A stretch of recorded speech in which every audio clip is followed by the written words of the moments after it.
Hi there, my name is Jason Tremblay. Welcome back to our tour of the Athlete Management System 8th edition. In this video, I'm going to cover how to authorize the Google App Script on your Gmail account in order to use the copy button. The copy button is only designed for coaches. It is not a client feature. We covered all client features in the previous video titled Athlete Monitoring and Client Usage. So everything else is strictly for the coaches. I'm going to share my screen and let's get started. So you'll see since the last video that I've gone through and I've filled out a training journal. As we agreed on, we're going to leave out deadlift on day one just because it was too light. So we have a little bit of deadlifting data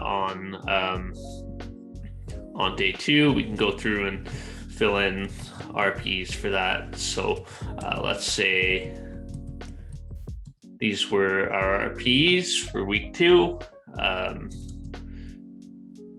Something that's within reason of what we would actually see in a training journal. And you can see off to the right, the estimated 1RMs are also calculating as we do this. So this was an RP7 top set, and then we'll do back downs such.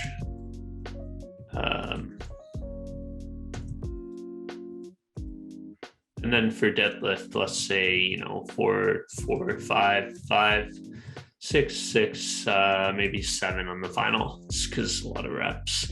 And then I filled out the other weeks. So that'll just give you a quick idea of how to fill out the training journal again if you needed a refresher. This is our taper. We're ready to go. We want to analyze this training now. So I'm going to go to the coach dashboard and I'm going to click the copy data button. And you're going to get a prompt up here that says running script. And then once the script communicates with Google's app script server and back to our computer, you need to be on Wi-Fi to do this. Click continue. Click your email account. Click allow. And now the sheet titled week 1. This is when we click the copy data button, it's going to take the data that's calculated in this row. So this is all of the information that we take and that we analyze in our client training. So it's gonna take the data of this row and it's going to post it in our data tab. Hold on, the document's just loading because I did a lot of clicking in a very quick order there. Give it one moment to catch up with us.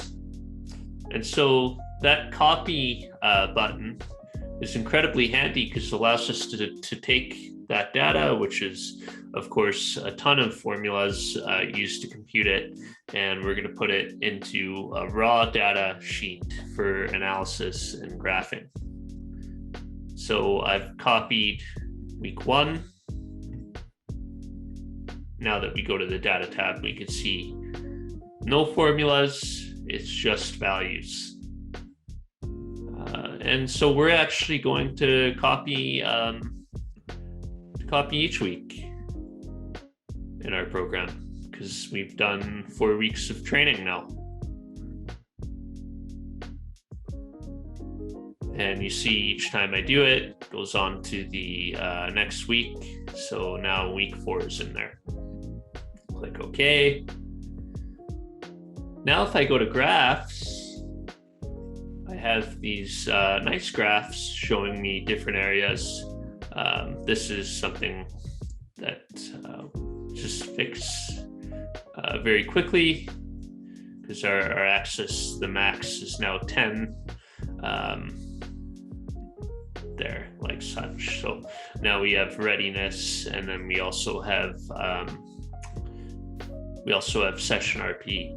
Okay, so the data tab that's really the last time I look at the data tab, because it's just a bunch of numbers, and it's easier to analyze numbers when you're actually looking at them in a graph. So when I'm analyzing data, I like to go to the graphs, and you can select the criteria that you want to look at, whether it's number of lifts, tonnage in kilos. Maybe you want to look at tonnage in pounds, or maybe you want to analyze relative volume or chronic volume. We don't really have anything because you need 4 weeks of training to calculate that, or the volume of hard sets that you were doing per week, or the volume of easy sets that you were doing per week. You have a lot of different options.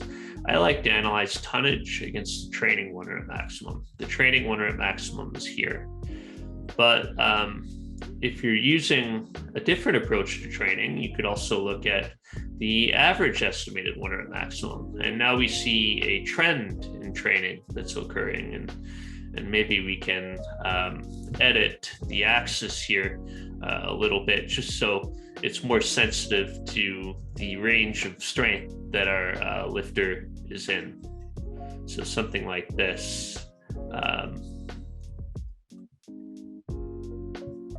Yeah, so now you could see it on a range of 100 to 200, or maybe you want to look at the highest 1 rep maximum from the week, from each week, instead of the average, and you can see it like that. So a few different options here. I prefer to look at training 1 rep maximum. It's a nice little graph like that. And you can set the settings up differently for each graph here. So we'll look at average estimated 1 rep maximum, which would be the total across the weeks, as well as the tonnage. You see intro, build. The peak volume week was here, and then we tapered.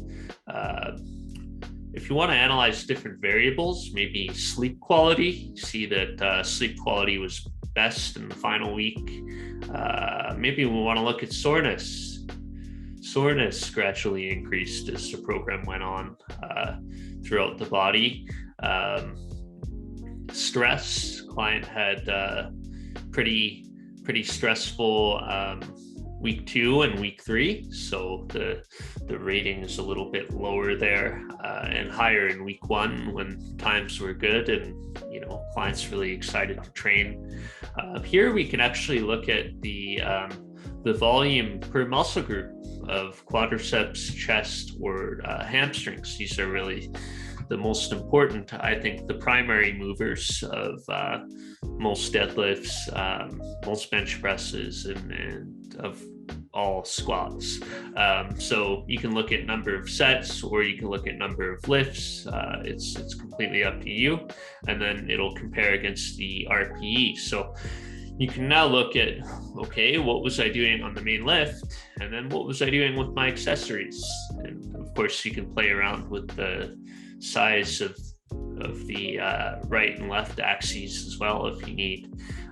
But these are just the graphs that the system generates for you. So it'll be nice to see this over time when analyzing data, to look at the amount of training that a client did versus the how it influenced their performance. And so we could start to tease out a little bit of a dose-response relationship between training volume and approach versus the response that the athlete had.